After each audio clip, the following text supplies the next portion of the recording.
പ്രിയമുള്ളവരെ, അത് നമ്മുടെ വിശ്വാസവുമായി ബന്ധപ്പെട്ട് നിൽക്കുന്ന മണ്ണാണ്. നമ്മുടെ പ്രവാചകന്മാർ മുസല്ല വിരിച്ച മണ്ണ്. 16 മാസക്കാലത്തെ നമ്മുടെ ഖിബില, ഈസാ നബി അലൈഹിസ്സലാം, യഹ്യാ നബി അലൈഹിസ്സലാം ജനിച്ചു വളർന്ന മണ്ണ്. പ്രവാചകൻ സല്ലല്ലാഹു അലൈഹി വസല്ലം തങ്ങളുടെ ഇസ്രാ അവിടേക്കാണ്, മിഅ്റാജ് അവിടെ നിന്നാണ്. അങ്ങനെ ഒരുപാട് ബന്ധങ്ങൾ നമുക്കുള്ള നമ്മുടെ ഖുദൂസ്, നമ്മുടെ അഖ്സ, അതിനെക്കുറിച്ച് എത്രത്തോളം നാം ചിന്തിക്കുന്നുണ്ട്? ഇവിടെ ചില പാഠങ്ങൾ എൻ്റെ സഹോദരന്മാരെ നമ്മൾ അറിയേണ്ടതുണ്ട്. ഒന്ന്, നാം അനുഭവിക്കുന്ന അനുഗ്രഹം.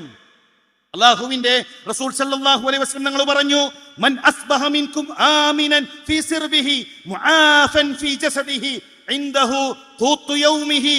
ആരെങ്കിലും അവന്റെ വിരിപ്പിൽ നിന്ന് എഴുന്നേൽക്കുന്നത്, അവന് സമൃദ്ധമായ, അവന് ആവശ്യത്തിനുള്ള ഭക്ഷണമുണ്ട്, അവന് ശരീരത്തിന് ആഫിയത്തുണ്ട്, അങ്ങനെ ശരീരത്തിന് സൗകര്യങ്ങളുള്ള ഭക്ഷണമുള്ള ഒരു മനുഷ്യൻ അവന്റെ വിരിപ്പിൽ നിന്ന് എഴുന്നേൽക്കാൻ ഒരാൾക്ക് സാധിക്കുന്നുവെങ്കിൽ, പ്രിയമുള്ളവരെ,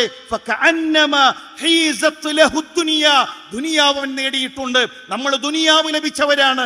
നമുക്ക് ശരീരത്തിന് പ്രയാസങ്ങളില്ല, പട്ടിണി നമ്മൾ അറിഞ്ഞിട്ടില്ല, മറ്റു പ്രയാസങ്ങൾ നമ്മൾ അറിഞ്ഞിട്ടില്ല. ആ അനുഗ്രഹങ്ങളെ കുറിച്ച് തിരിച്ചറിയണം. ഈ അനുഗ്രഹങ്ങൾക്ക് പടച്ചറബിന്റെ മുന്നിൽ മറുപടി പറയണമെന്ന ബോധം പ്രോഫ്കോണിൽ ഇവിടെ ഒരുമിച്ച് കൂടിയ മുസ്ലിം സഹോദര, മുസ്ലിം സഹോദരി, നമ്മൾ അറിയേണ്ടതുണ്ട്. ഈ പരീക്ഷണം ഒരു തുടർച്ചയാണ്.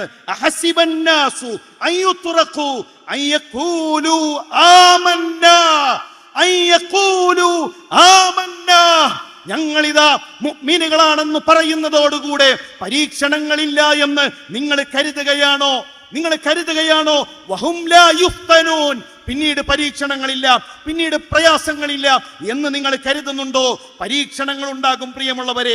സത്യത്തിന്റെ കൂടെ നിന്നാൽ, ഹക്കിന്റെ കൂടെ നിന്ന് കഴിഞ്ഞാൽ, തൗഹീദിന്റെ കൂടെ നിന്ന് കഴിഞ്ഞാൽ, ഇസ്ലാമിന്റെ കൂടെ നിന്ന് കഴിഞ്ഞാൽ പരീക്ഷണമുണ്ട്. ചില ആളുകൾ ചോദിക്കും, ഇവർക്ക് മാത്രം എന്തേ പ്രശ്നം, ഇവർക്ക് മാത്രം എന്തേ പ്രയാസം? അറിയാം ഞങ്ങൾക്ക്, ഈ ഭൂമി എന്നുള്ളത് പരീക്ഷണത്തിന്റെ ഭൂമിയാണ്. സ്വഹാബാക്കൾ പരീക്ഷിക്കപ്പെട്ടില്ലേ? അവര് ചോദിച്ചില്ലേ അള്ളാഹുവിന്റെ റസൂലിനോട്, മതാ നസ്റുല്ലാഹ്, എവിടെയാണ് സഹായം, എവിടെയാണ് സഹായം, എപ്പോഴാണ് സഹായം എത്തുക? അള്ളാഹു നൽകിയ ആശ്വാസത്തിന്റെ വാക്കുണ്ടല്ലോ, അലാ ഇന്ന നസ്റുല്ലാഹി ഖരീബ്. അറിയുക, അള്ളാഹുവിന്റെ സഹായം അരികിലുണ്ട്. നമുക്ക് പ്രതീക്ഷ ആ സഹായത്തിലാണ്.